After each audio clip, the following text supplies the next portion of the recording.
पुजाई हो शेरा वाली मैया के।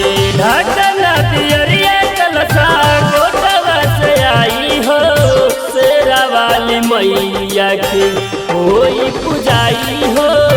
शेरा वाली मैया के होई पुजाई हो शेरा वाली मैया के। जय मैया।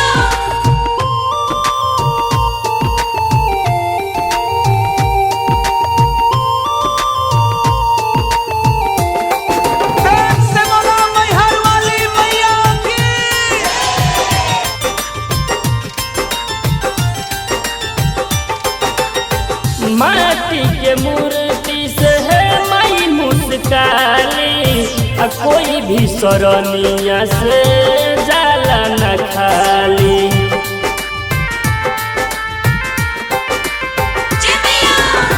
माटी के मूर्ति से है माई मुस्काली कोई भी सरनिया से जाला न खाली।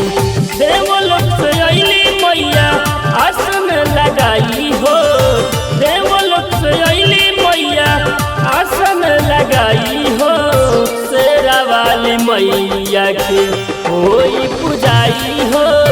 शेरा वाली मैया के होई पुजाई हो शेरा वाली मैया के।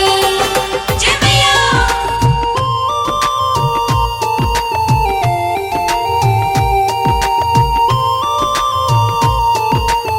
बोला बोला मेहरा वाली मैया के।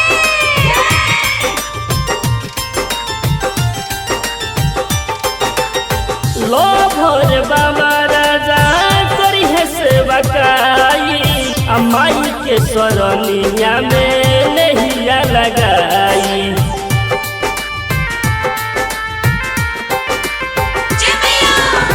लो भोर बाबा राजा करी है सेवकाई माई के सरनिया में नहिया लगाई।